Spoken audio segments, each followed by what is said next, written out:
Bonjour à tous et bienvenue sur Crypto Signal. Alors aujourd'hui, on va faire un gros point, que ça soit macro, un petit peu de on-chain, voilà, que du BTC aujourd'hui, pas d'altcoin, et on va vraiment faire un énorme point sur est-ce qu'on pourrait éventuellement ici avoir trouvé le bottom, où en est la structure, qu'est-ce que ça dit, et aussi un énorme point macro, qu'est-ce qui s'est passé à la bourse aujourd'hui, etc. Donc on passe en partage d'écran. Faut pas que j'oublie, parce que tout à l'heure j'ai oublié, j'ai fait la moitié du brief et puis après j'ai regardé. Voilà. Bon, donc du coup, bah, là on est sur la charte du BTC. Vous voyez qu'on se rapproche du support des 41K. Alors hier, moi j'avais donné une éventuelle structure de bottom ici autour des 42 000. Bon, on est descendu de 500 dollars depuis, c'est pas énorme. Néanmoins, à partir de là, qu'est-ce qu'on a? On n'a toujours pas repassé donc cette ligne jaune qui est la ligne de coup de l'épaule tête-épaule qui menace. Et on n'a toujours pas repassé le premier arrêt depuis mars 2020 qui pourrait dire qu'on est en train de défendre le point qu'on est en train de défendre là. En fait, c'est ça le plus important, voilà, et qui pourrait, si on rebondit dessus, nous faire penser qu'on continue à être en tendance haussière d'une manière globale, voilà. Donc ligne très importante ici, celle qui est là, c'est pas celle-là, c'est cette ligne rouge qui est ici là. Donc c'est le niveau des 44 153 dollars. À partir de là, je vais vous montrer une charte sur Glassnode. Charte sur Glassnode. Alors moi, j'ai pas accès à ces données. Normalement, j'ai que l'abonnement normal de Glassnode, mais tous les mardis, on reçoit une newsletter dans laquelle on a accès à un peu plus de données. Donc du coup, c'est pour ça que souvent le mardi, je vous sors des charts un peu comme ça pour vous montrer un petit peu mon interprétation de ces charts-là. Voilà. Ici, on pourrait penser, et c'est ce que j'entends autour de moi, et c'est vraiment ce que je ressens aussi même à la limite personnellement, une espèce de capitulation. Une espèce de capitulation, pourquoi? Parce que ça, en fait, c'est le volume transféré en profit lissé par une moyenne de 14 jours. Et on voit ici que 40% du volume est en profit et on atteint des plus bas. Donc ça veut dire que dans ce qui est transféré, vous avez 60% des coins sur ces jours-là, par exemple, qui sont transférés en perte. Et on voit que, par exemple, sur le bottom du Covid, on était à 65% en perte. Ici, on est à 60% en perte. J'aurais peut-être dû vous prendre la charte des pertes, ça aurait été plus parlant. Et là, on voit qu'il y a vraiment aussi une capitulation avec un plus bas. On passe sous cette zone des 45%, des 40% dépensés en perte. Ici, on va passer sur celle-là. Ça, c'est le MRG, c'est-à-dire, en gros, c'est un gradient sur 28 jours entre, on va dire, la market cap, donc ce que vous n'avez pas réalisé comme profit. Par exemple, si là, vous avez deux BTC, BTC à 40 000, vous avez potentiellement 80 000 dollars, mais vous les avez pas vendus, donc voilà. Et moins la market cap réalisée, c'est-à-dire à quel prix, en fait, vous aviez plus ou moins acheté, en fait, ces BTC. Donc du coup, en fait, c'est un petit peu comme un indicateur, ça, de comment dire, de RSI, on va dire, oui, oui, c'est ça, de momentum. Et en fait, on voit que là, c'est pareil, on atteint des niveaux où on a des divergences bullish, c'est-à-dire que ici, le prix diminue, mais le MRG augmente. Donc c'est intéressant à regarder aussi. Ça, bon, c'est les open interest qui sont aujourd'hui beaucoup plus en cash qu'en BTC, donc on peut se dire qu'éventuellement les BTC sont moins mis à risque, voilà, que les gens préfèrent risquer leur cash que les BTC. Encore que on va dire que cette déduction-là, elle est un petit peu capillotractée, voilà. Ensuite, ici, on a les fundings, mais en BTC. Donc là, du coup, ça enlève la volatilité du BTC. Quand on a un funding en dollars, bien sûr, bah, ça rajoute la volatilité du BTC. Et là, on voit qu'on est quand même en funding négatif, donc c'est-à-dire qu'on aurait potentiellement plus de shorters en valeur BTC. On passe tout de suite sur la charte du Bitcoin, du coup. On pourrait éventuellement là, par exemple, donc la charte du Bitcoin, c'est un petit peu la même chose que d'habitude pour ceux qui regardent les briefs un petit peu tous les jours. Il faut absolument qu'on reprenne ce niveau-là, là, des 44 200 dollars pour moi, qui est en fait le premier arrêt de toute la tendance depuis le crash Covid en mars. Et qui, c'est ce qu'on est en train de défendre. Pour moi, ce niveau-là, on est en train de le défendre. Redescendre en dessous, ça voudrait dire aller, là on est au 0,38 au premier arrêt, donc ça voudrait dire aller au 0,50. Et là, vraiment, on est en train d'essayer de défendre ce niveau-là en utilisant ce support des 41 000, qui pour l'instant tient bien. Il faut absolument aussi qu'on repasse au-dessus, pardon, de cette ligne de cou de l'épaule tête-épaule qui est quand même au niveau chartiste menaçante et qui aurait des targets voilà, entre les 27 et les 15 000, donc ça, c'est pas très joli. Ensuite, on revient là-dessus. Hop. On pourrait éventuellement mettre à jour l'Elliott là que j'avais dessiné puisqu'on est descendu un peu plus bas et on pourrait regarder éventuellement en Elliott dans la continuité un petit peu de la vidéo que j'ai faite hier en Elliott quelle pourrait être la target de ce rebond de 3. Donc on met un Fibonacci de retracement de prolongation de la tendance et on aurait voilà une légère diminution ici de la vague 3 aux 49 097 $. Je rappelle que ça, c'est pas une prédiction de prix, c'est juste on a déjà établi un scénario avec d'autres systèmes que Elliott et on se sert d'Elliott pour essayer de trouver des bottoms, trouver des points de convergence avec notre analyse au travers d'une analyse d'Elliott. Mais c'est pas Elliott qui va vous dire où va aller le prix. Ici, ça serait pas mal parce qu'on viendrait juste choper là ces liquidités. Et ça serait vraiment cohérent, quoi, je veux dire, avec notre scénario. Vous savez que moi, je suis sur un scénario ici de rebond technique, au moins un rebond technique potentiellement temporaire déjà dans un premier temps. Après il faudra voir ce que nous dit le prix. Rebond technique qui viendrait chercher au total, dans la totalité du mouvement, autour des 52-53 000 $. Mais ici, dans un premier temps, on aurait une 3 qui nous amènerait au-dessus de ces liquidités-là, donc aux 49 000. On continue, donc on a fait Glassnode. Je voudrais vous montrer aussi en 4 heures ce que donne la charte du BTC, parce que c'est assez intéressant. Vous voyez cette accumulation, enfin, vous voyez toutes ces petites bougies à la suite qui descendent, mais pas d'un coup. On n'a pas de grosses bougies comme ça, voilà. Donc ça descend vraiment tout doucement. Ça, on peut éventuellement y voir comment dire, un signe d'accumulation, c'est-à-dire que le prix veut descendre, et ça, je vais vous expliquer pourquoi. Au niveau macro, c'est le cas, et au niveau de la bourse, etc. Mais systématiquement, il y a quand même des volumes d'achat en face, quoi, voilà. Donc ça, c'est intéressant, ce type de structure, parce qu'on peut se dire que les gens laissent descendre le prix, les baleines, admettons, elles laissent descendre le prix, mais à chaque fois, elles en rachètent un petit peu. Donc en fait, si jamais on avait une capitulation soudaine d'un coup, on n'aurait pas ces bougies qui sont quand même voilà, parfois sans aucun corps même, c'est-à-dire ça rachète pile jusqu'au milieu. Voilà, en 4 heures, c'est beaucoup plus flagrant bien sûr qu'en daily, mais je voulais quand même vous montrer ça, là, que toute cette baisse ici, elle a quand même été un petit peu rachetée. Néanmoins, on voudra quand même avoir un petit peu plus de volume, évidemment. On a un gros manque de volume en ce moment, un gros manque d'intérêt global, à la fois les institutionnels et les retail sont en attente et ne s'intéressent plus à Bitcoin, et il faut vraiment qu'il y ait un retour ici de l'intérêt. Donc voilà. Pour moi, on pourrait vraiment très bien rebondir ici. En tout cas, de ce que je vois sur le prix, on va aller voir l'order flow après, comment s'est fait cette descente et qu'est-ce que ça peut nous dire plus tard. Vous savez qu'hier, j'avais donné un bottom à peu près par ici, mais j'avais dit attention, ça longue, il y avait des longueurs qui rentraient. Et bah donc du coup, on est venu les cueillir, hein, tout simplement. Cette nuit, on est venu chercher ces mecs-là. Après, on va faire vite fait une corrélation avec le Nasdaq. En fait, si je passe ici là sur le Nasdaq, vous voyez qu'aujourd'hui, alors là, Wall Street va fermer dans 2 heures, là, il est 20 heures. On fait, si je me mets en daily, on fait une journée assez plate, quoi. C'est-à-dire que, bon, toute cette baisse qu'on a vécue et cette espèce de structure qui est quand même pas très belle sur Nasdaq, pour l'instant, on a l'impression que ça pourrait temporiser ou se calmer. Donc là, j'ai mis des alertes, moi, c'est-à-dire au moment où on va repasser ici ce point-là, que j'estime être un support, en fait. Donc potentiellement que ça serait une résistance si jamais on revient dessus. Et ici, j'ai identifié un support aussi. Donc si on casse ce support ou si on casse cette résistance, pour moi, ça me donnera une direction un petit peu du Nasdaq. Le Nasdaq, vous savez que c'est des technologies américaines.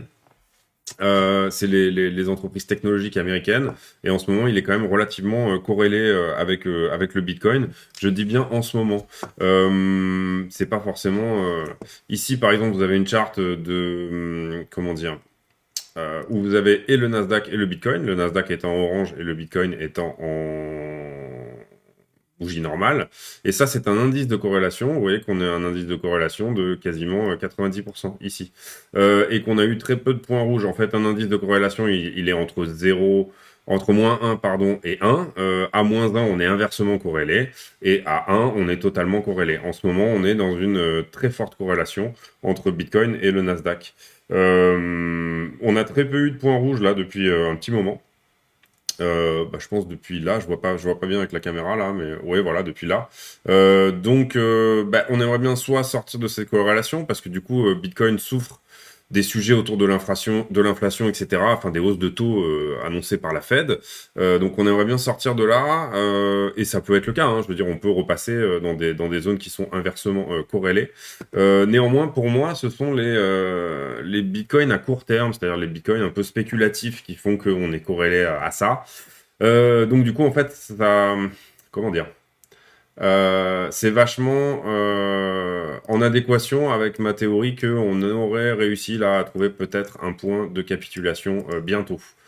Ça veut pas dire que le prix ne peut pas descendre plus, hein. Ça veut dire que je pense que cette corrélation en ce moment très forte n'est pas censée durer. Ici, c'est un indicateur qui s'appelle le Market Cipher, qui est un indicateur de momentum. Et il nous montre qu'il y a une forte divergence ici, c'est-à-dire que ce mouvement-là a été beaucoup plus fort que celui-là. Moi, j'utilise beaucoup le Market Cipher pour voir assez vite des divergences, des choses comme ça, mais également aussi pour trouver des setups. Parfois, ça permet vraiment de trouver des setups. Et qu'est-ce que je peux vous dire sur le Market Cipher? Et je suis en train de préparer un tuto complet sur le Market Cipher. C'est ici, la ligne rouge, c'est la ligne de money flow, c'est-à-dire est-ce que l'argent rentre ou pas. Et ici, vous voyez, on a une grosse divergence avec ce point-là qui est censé être un point d'achat. Alors, on avait eu le même cet été, juste au bon endroit, là, juste avant de repartir. Et sinon, quand on a eu d'autres points comme ça, donc vous voyez qu'on a... Bon, là j'ai pas tout l'historique du Bitcoin, mais ici, on avait un point d'achat, c'était plutôt une légère hausse qu'on avait eu aussi. Et ici, on avait un point d'achat et on avait eu une latéralisation. Donc une divergence haussière appelle à une hausse peut-être, une latéralisation c'est sûr. Voilà. Donc c'est pour ça que je vous parle de rebond technique, moi, à mon sens. Hein, voilà. En tout cas, forte corrélation avec le Nasdaq, ça on l'a vu. Et forte corrélation inverse aussi avec le dollar, ça on l'avait vu dans une autre vidéo. On va aller voir éventuellement, peut-être que j'ai une charte ouverte là, ce qu'a fait le dollar.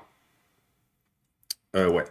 Et ben le dollar a fait une belle journée aujourd'hui, hein, ce qui explique aussi pourquoi le Nasdaq a fait une journée pourrie, et, enfin une journée de latéralisation suite à une très forte baisse. Et puis ah là pardon, c'est du weekly, autant pour moi. Hop. C'est pour ça que je me disais il y a un truc bizarre.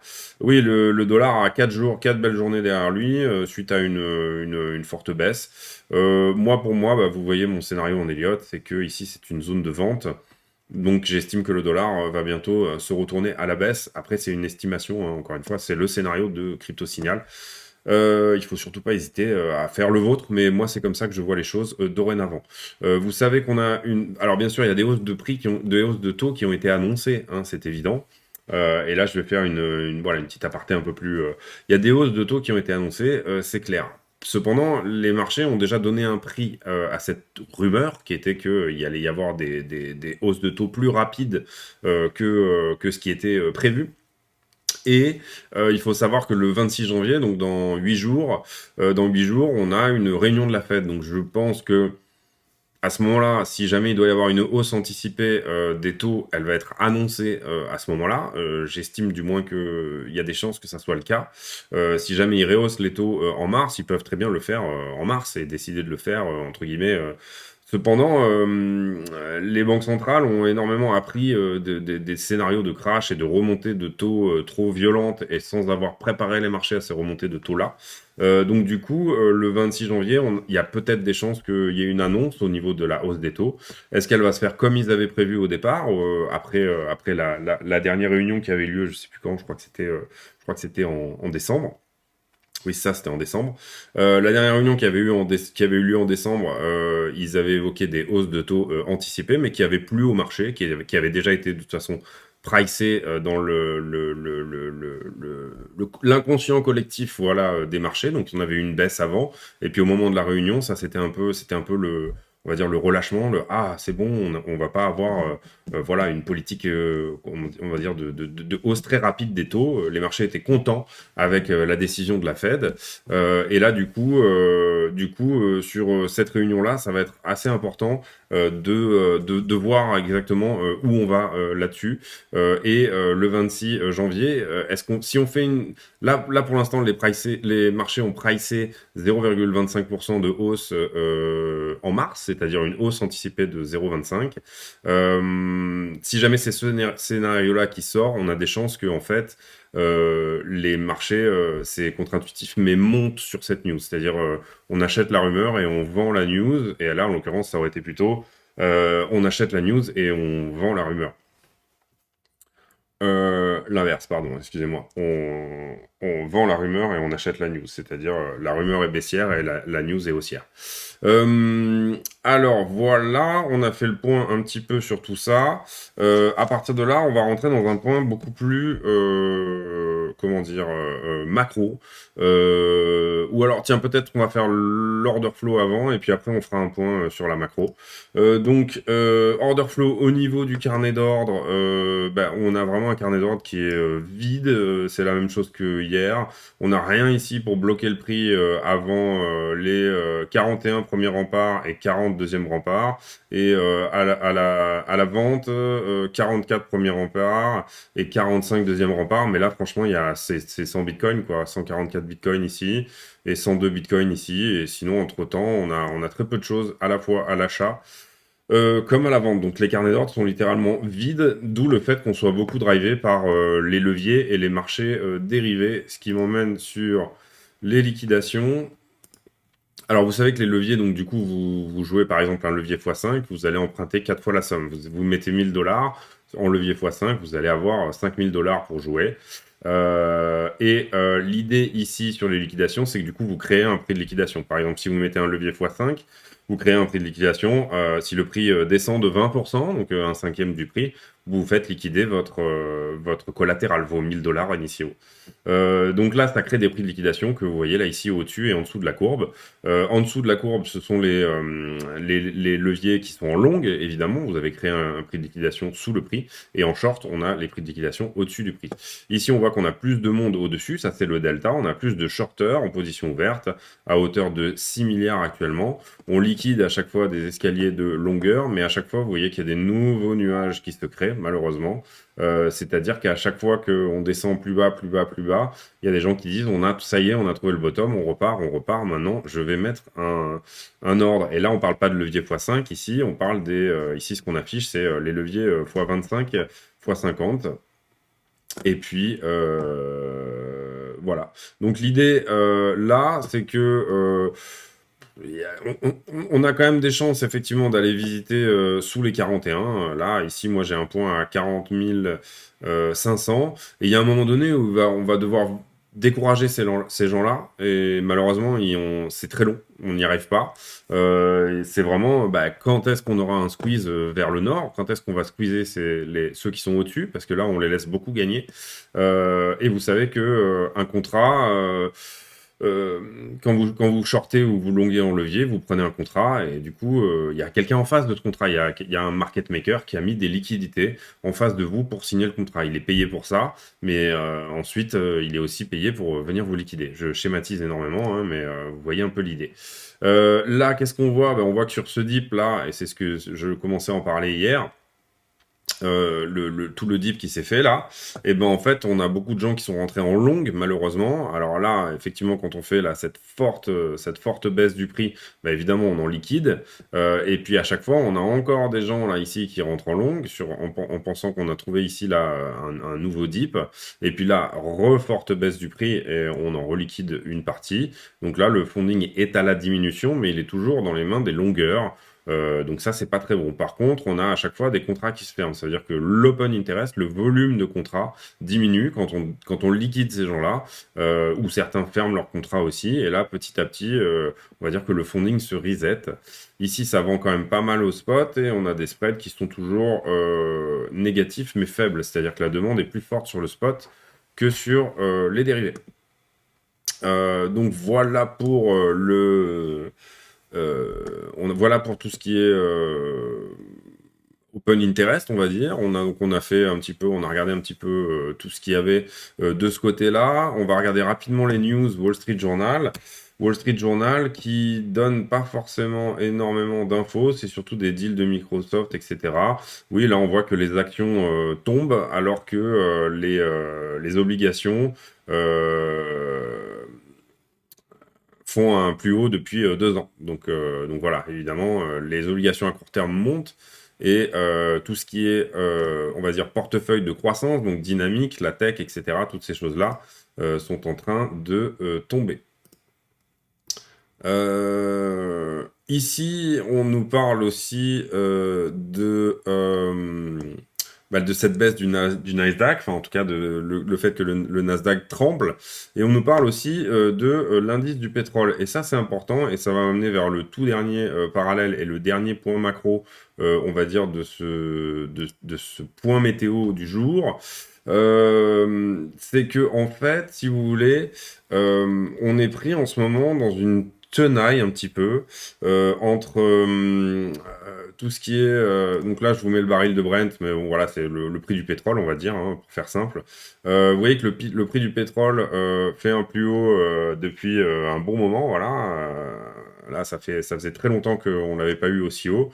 La dernière fois c'était en octobre 2018. Donc le pétrole n'a jamais été aussi cher, et ça normalement c'est pas très bon pour la croissance, puisque le pétrole, on le retrouve dans tous nos produits comme un coût. Voilà, c'est quelque chose qui met de l'inflation dans nos produits. Évidemment, puisque tous nos produits sont transportés. En ce moment, on est pris entre le fait que cette croissance soit un petit peu diminuée à cause, voilà, de ce pic pétrolier. On est un petit peu dans un choc pétrolier en fait, hein. C'est ce qu'on voit depuis mars dernier, et c'est ce qu'on voit depuis qu'il y a cette espèce de choc de l'offre au niveau du pétrole. Donc ça, je pense que ça c'était mars. Ça c'est août 2021. Pardon, excusez-moi, j'ai la caméra devant. Mars 2021. Avril, voilà, mars dernier, vous voyez que ça tombe, plus personne ne veut le pétrole, là on confine, d'accord? Et puis depuis, finalement, on fait que des plus hauts, que des plus hauts, que des plus hauts sur le pétrole. Finalement, les pays pétroliers en profitent, entre guillemets. En ce moment, en plus, situation géopolitique avec la Russie, qui a beaucoup de pétrole aussi. Donc situation géopolitique avec toutes les histoires de l'Ukraine, du Kazakhstan, etc. Forcément, tout ça fait monter le prix du pétrole. Et excusez-moi, on a ça qui vient gréver la croissance. Donc du coup, ça c'est quelque chose de pas très bon pour les marchés. On serait potentiellement dans un mini choc pétrolier, voilà.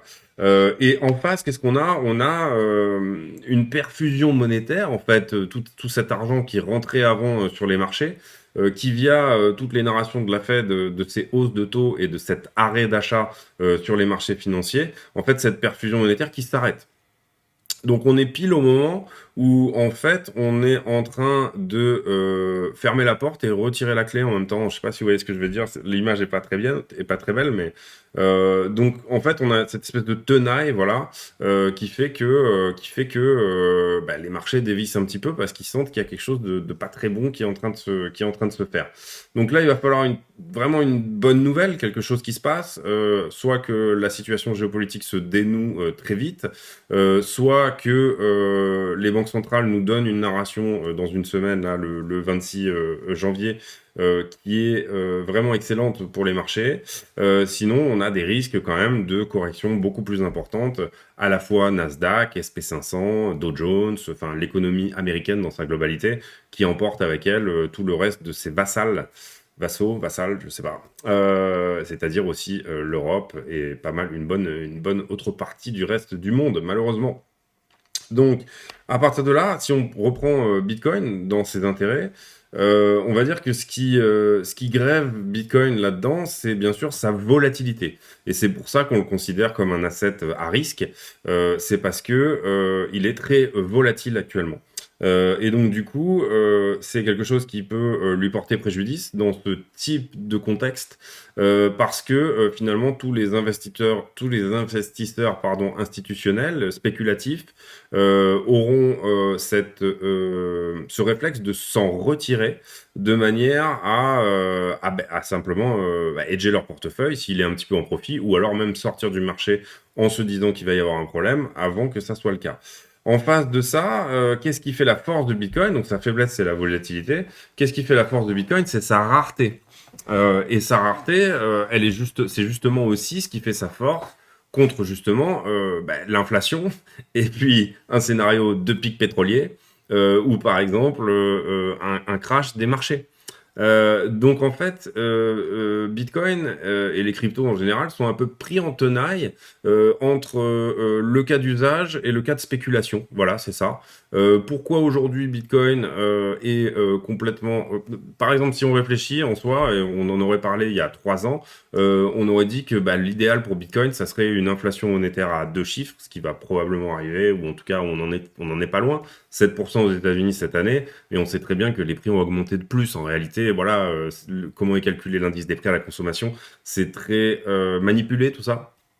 Et voilà, il y a qu'à regarder le pétrole. Je sais pas si on prend le pétrole, allez, on lui donne un niveau à peu près nominal, normal, celui de 2018 en décembre par exemple. Ouais, voilà, on va prendre au milieu là, par là, 57 $. Là, on est à 86, donc ça nous donne. Excusez-moi, cet aparté est assez long, mais bon, voilà, ça nous donne 50%. Sur l'année, si on prend mars 2021, c'est ça, ouais, c'est ça. En gros, si on va sur l'année, le pétrole a été multiplié, le prix du pétrole a été multiplié par 2. Donc du coup, c'est pas 7% l'inflation que nous on subit réellement. Voilà, les gens qui consomment réellement ne subissent pas 7% d'inflation, ils subissent des niveaux bien plus élevés. Voilà, l'immobilier n'est pas compris dans la manière de, par exemple, alors les loyers sont compris, mais à hauteur, je crois, de 10% ou un truc comme ça. Donnez-moi quelqu'un qui dépense que 10% de son budget dans son loyer, un ami à vous ou quoi, qui m'appelle, je lui donne mon numéro, mais pour moi, ça n'existe pas nulle part en France. Je sais pas, je crois que, par exemple, les achats en immobilier, si vous achetez une maison cette année, ça peut arriver, c'est mon cas.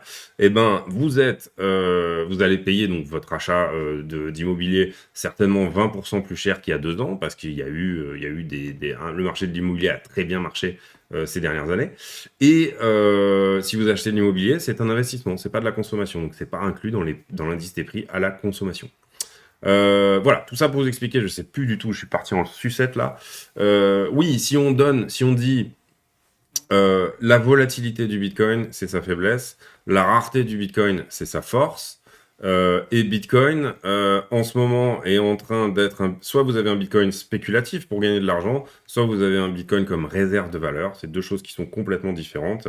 Et en fait, en ce moment, on a complètement une antinomie entre le prix du Bitcoin et son cas d'usage, pas le prix du Bitcoin, mais comment il évolue. Ça devrait pas être une action, en réalité, ça devrait pas être considéré comme une action tech américaine, ça devrait être considéré plutôt comme une réserve de valeur, comme l'or, etc.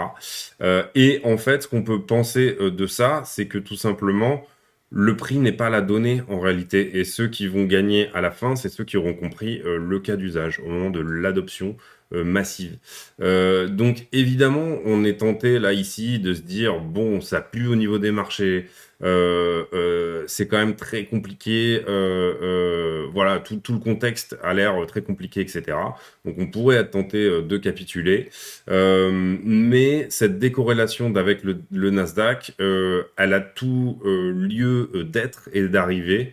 Déjà parce que vous avez des gens qui ont intérêt à sauver ce prix à 40 000 $, je vous le garantis, et qui sont en ce moment en train d'accumuler en fait sur ces niveaux-là.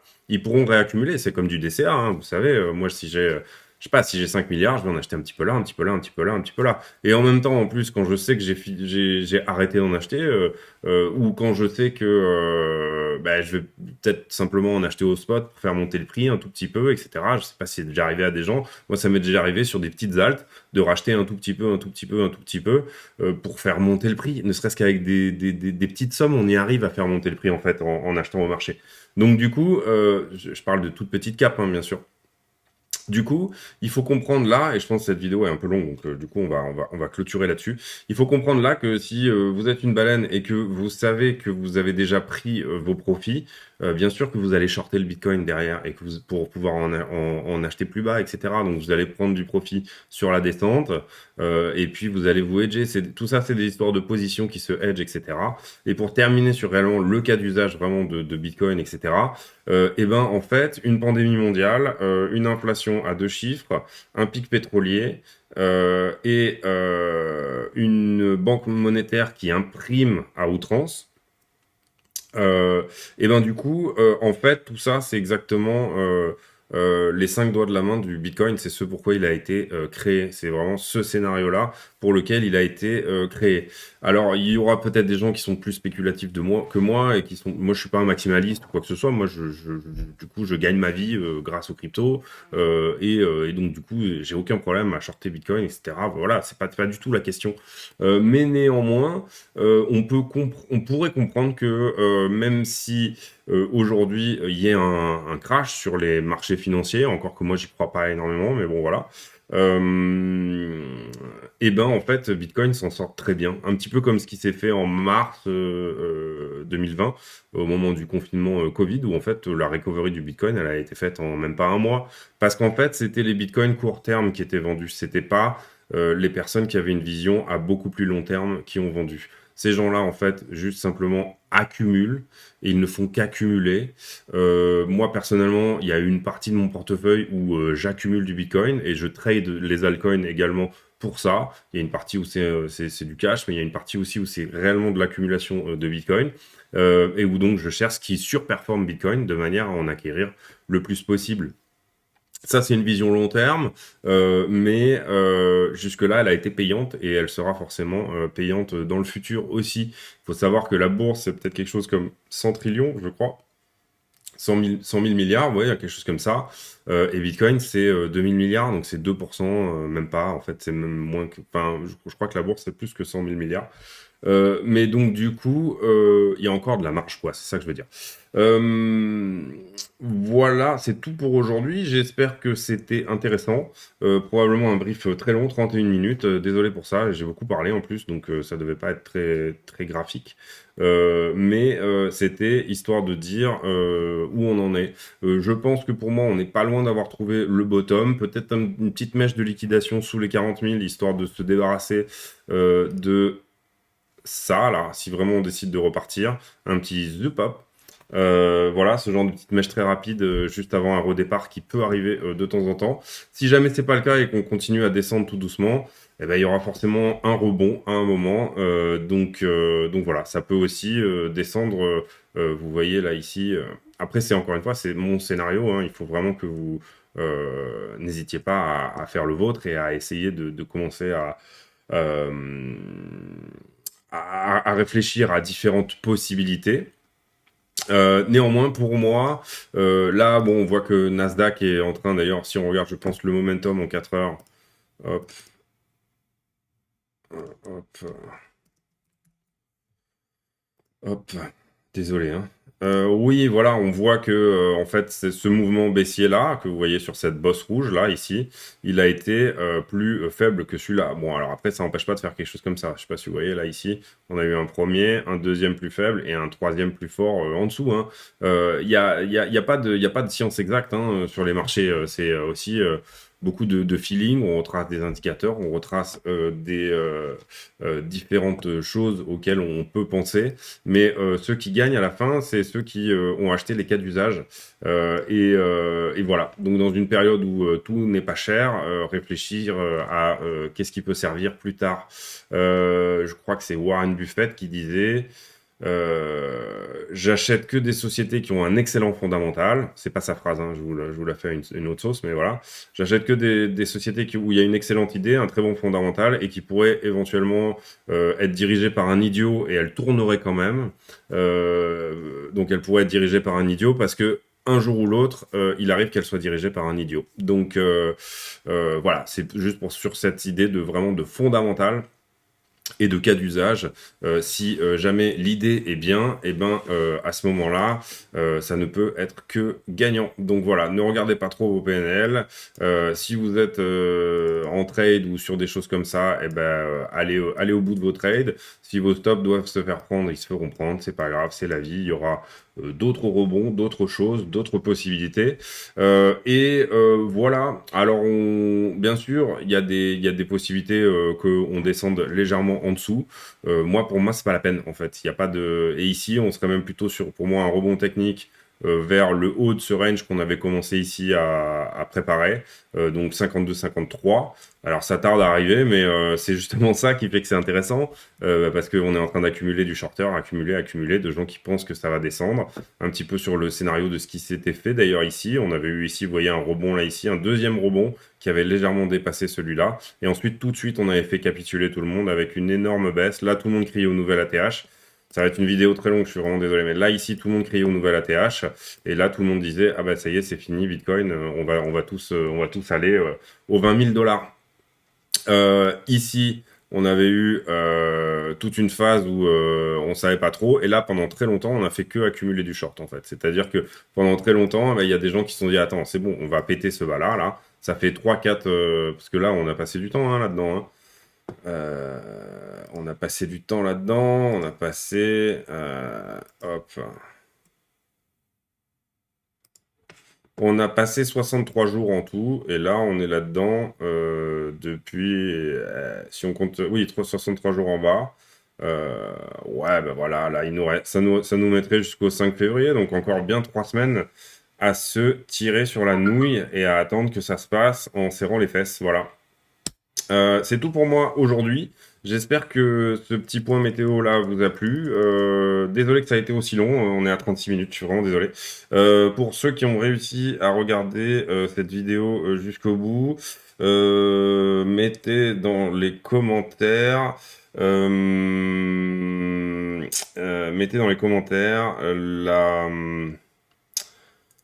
la couleur de vos chaussettes. Voilà, la couleur de vos chaussettes. Désolé, j'avais pas du tout préparé de question, donc du coup, ça va être ça. La couleur de vos chaussettes. Et donc, en commentaire, et bravo déjà, si vous avez regardé celle-là jusqu'au bout, vraiment bravo, parce que je pense que c'est une des plus longues.